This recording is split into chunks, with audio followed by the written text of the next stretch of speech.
tiga hal yang kita diskusikan, yaitu loss and grief, kemudian dying and death ya. Ini saling berkesinambungan ya, antara loss and grief, kemudian dying and death ya. Loss and grief itu artinya kehilangan dan bersedih atau kesedihan ya. Sedangkan dying itu posisi orang yang mau meninggal dan sampai kematian. Ya, itu tema yang kita diskusikan, meskipun di sini nanti fokusnya di loss and grief-nya ya. Gitu.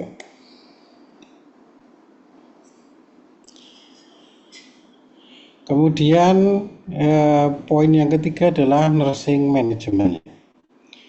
Yang pertama yaitu loss. Tentu kita semua sudah pernah ya merasakan yang namanya loss. Dari sejak kita kecil sampai meninggal, itu pasti ada proses, ada peristiwa atau kejadian yang namanya loss, yaitu situation that no longer accessible to the individual ya. Jadi suatu kondisi seseorang yang tidak bisa mengakses kembali ya apa yang dimilikinya, itu namanya loss atau kehilangan. Ada yang belum pernah merasa kehilangan? Ya, pasti setiap kita ada rasa kehilangan, baik itu yang levelnya sederhana ya, yang biasa saja. Ketika kita kehilangan ya sudah pasti ada penggantinya lagi gitu ya.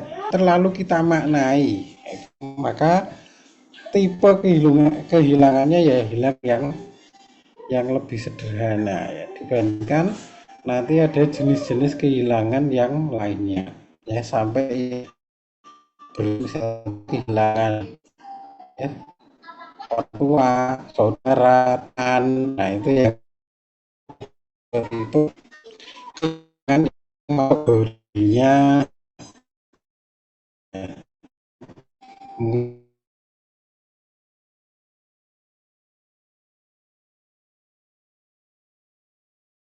jadi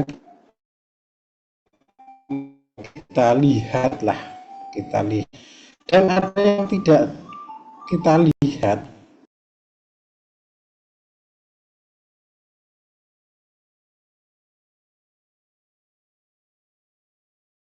kan.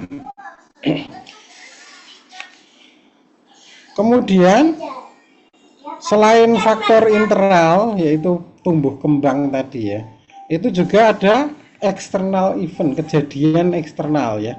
Jadi loss-nya karena situasional atau kondisi.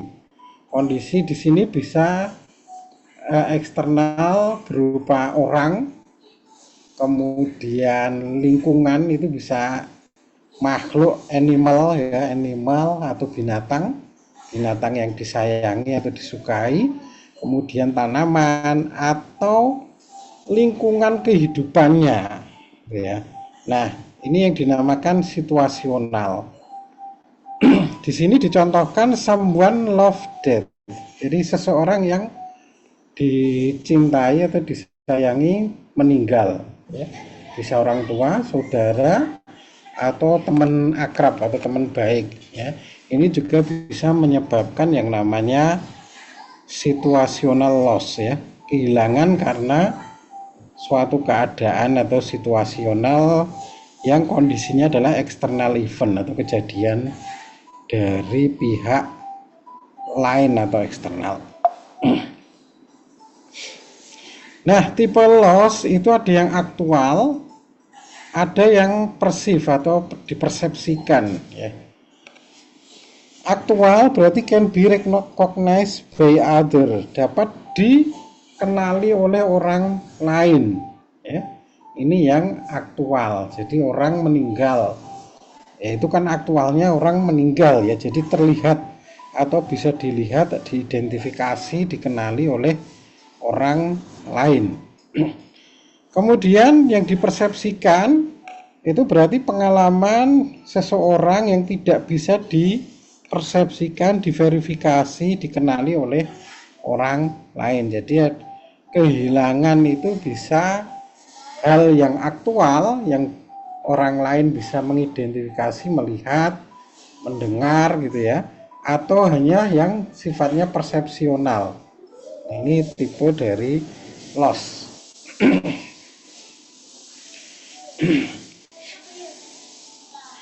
Nah, untuk yang persif ini kita contohkan ya, mungkin ada yang tipikal orang ya, satu dengan yang lain kan berbeda-beda. Nah, misalkan ada orang yang tipikalnya idealis. Idealis dia punya cita-cita nilai misalkan mata kuliah psikososial budaya gitu ya. Saya semester ini nilai saya harus A. Kemudian ternyata dia dapat A minus ya, A minus. Bagi temennya yang mungkin nilainya rata-rata AB, A minus itu sudah bagus, bahkan malah bisa menimbulkan kebahagiaan. Tapi bagi si idealis tadi, ketika nilai-nilai yang lain A ya, dan psikososial budaya ini hanya dapat A minus, maka ini menjadi perceived loss ya, kehilangan yang dipersepsikan. Jadi dia merasa A minus itu sesuatu yang ya dia merasa kehilangan ya, kehilangan hak untuk mendapat, kehilangan harapan untuk A-nya ya, A-nya itu nggak didapat sehingga hanya mendapat A minus. Nah ini satu dengan yang lain kan berbeda. Ada yang A minus itu malah bahagia, tapi bagi yang tadi permanen injury ya, luka yang permanen ya. Jadi bekas luka ataupun luka yang sifatnya permanen yang tidak bisa di recovery atau diperbaiki ya. Mungkin tipikal orang yang punya keloid gitu ya.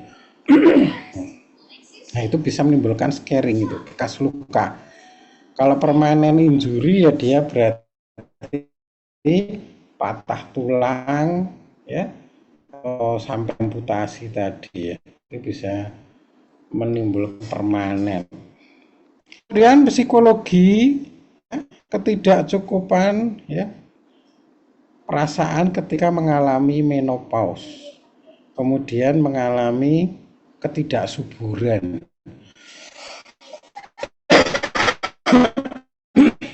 Nah, ini juga bisa menimbulkan psikologi loss pada fungsi fisik. Menopause itu kan masalah organ ya, organ tubuh manusia. Jadi loss fisiknya ada, kemudian memunculkan loss psikologi ya, psikologi. Nah sumber dari loss ya, sumber dari kehilangan itu bisa aspek pribadinya sendiri ya, kemudian aspek eksternal keluarga ya, dan perasaan cinta ya, cinta atau kasih sayang dan nilai personal. Ini sumber-sumber loss penjelasannya. Aspek dari dirinya sendiri. Yang pertama body image ya, body image. Jadi image terhadap dirinya, diri secara fisik ya. Secara fisik, oh rambut saya keriting, ternyata semakin menua membotak, rambutnya rontok. Nah itu bisa mempengaruhi body image. Atau dia mengalami amputasi tadi, amputasi. Ya, ada bagian tubuhnya yang mengalami amputasi. Nah itu akan mempengaruhi body image ya. Nah ini aspek dari dirinya sendiri. Apakah selalu berkorelasi? Ya belum tentu. Makanya di dalam loss ini nanti ada konsep coping ya, coping untuk mengatasi lossnya, mengatasi rasa bersedihnya atau grief-nya. Jadi dampak dari loss ini nanti kita akan berespon dalam bentuk grief atau bersedih. Nah, bersedih sendiri nanti ada yang adaptif dan maladaptif ya. Nah, sehingga ketika seseorang mengalami amputasi ya, mungkin body image awalnya ya dia mengalami kesedihan ya, mengalami ketidakpercayaan diri terhadap fisiknya ya, itu mempengaruhi body image. Nah, itu harus diselesaikan dalam proses grief ya, nanti griefnya sampai beradaptasi dan menerima amputasinya sehingga menjalani kehidupan yang baru.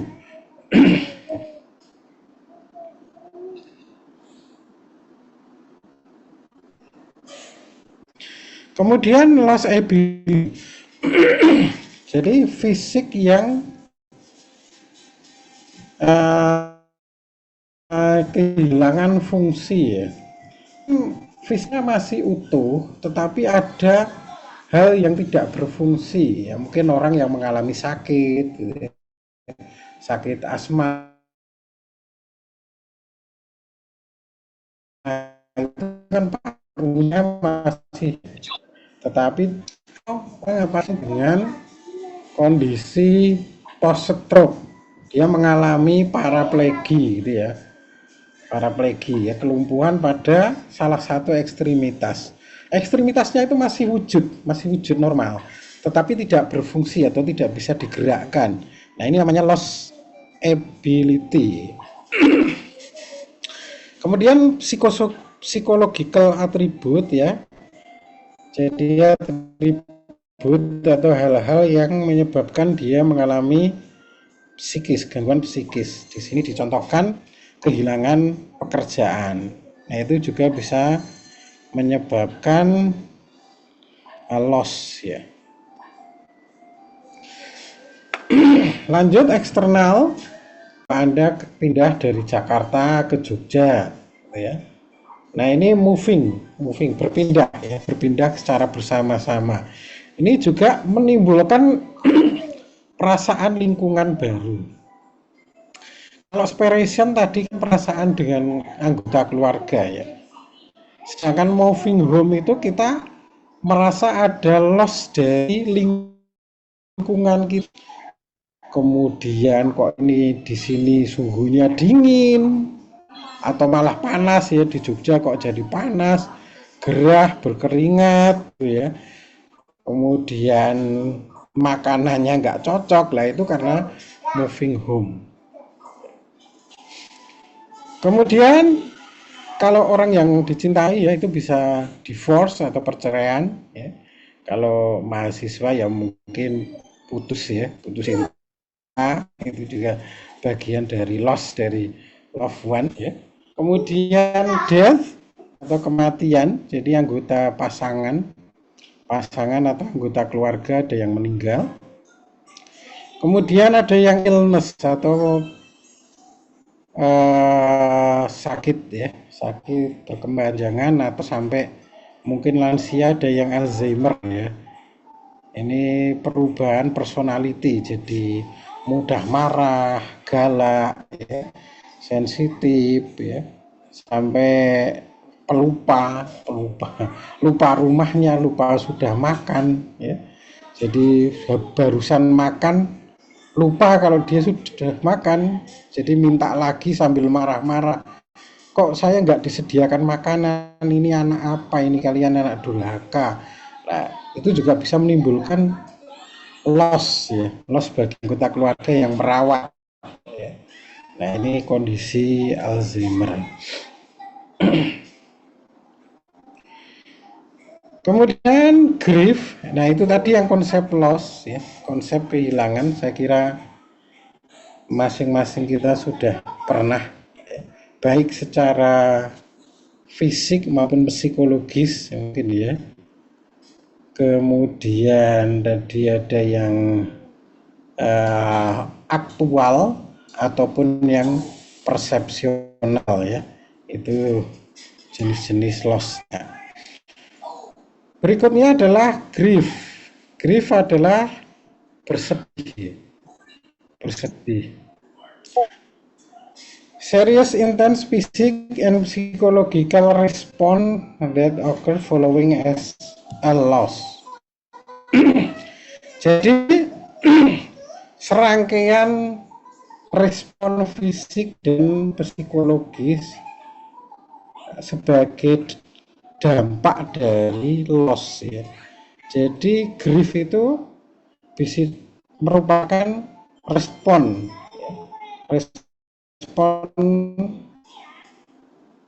dari kehilangan yang dinamakan bersedih. Jadi kalau orang kehilangan, apa dampaknya ya? Dampak bagi si orang yang kehilangan itu namanya grief atau bersedih ya. Bersedih. Bersedih itu bisa dilihat secara fisik maupun psikologisnya.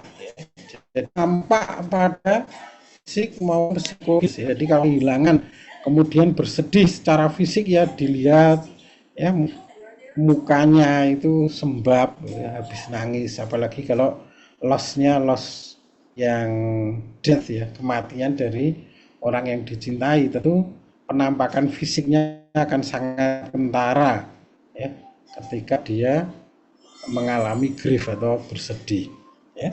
Kemudian secara psikologikal dia diajak ngobrol atau bicara gitu ya, diskusi gitu mungkin nggak nyambung ya karena masih proses bersedih. Jadi tingkat konsentrasinya waktu diskusi atau dia kita ajak bicara mungkin tidak konsentrasi yang baik, sehingga ya jawaban-jawaban atas diskusi atau pertanyaan kita mungkin dijawab dengan jawaban yang tidak tepat.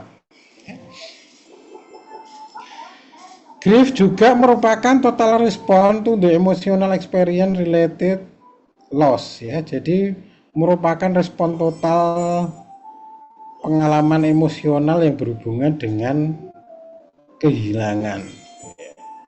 Kemudian dimanifestasikan atau ditunjukkan dalam bentuk pikiran, perasaan, dan perilaku. Jadi grief atau bersedih itu bisa dimanifestasikan dalam bentuk pemikiran ya, pemikiran. Orang yang kehilangan misalnya ya, barangkali ada yang pernah putus pacar ya, sampai itu yang anak SMA atau mana yang sampai bunuh diri ya. Itu kan merasa kehilangan yang berlebihan, kemudian pikirannya menjadi pikiran yang liar ya. Liar, berharap bisa ketemu lagi di alam kemana ya, sehingga menyusul. Nah ini kan dimanifestasikan di dalam pemikirannya ya. Kemudian feeling itu perasaan, ini yang paling sering ya. Jadi kalau orang yang grief atau kehilangan merasa sedih, grief, ya tentu feeling yang paling dominan ya. Jadi kalau tidak bisa mengendalikan feeling,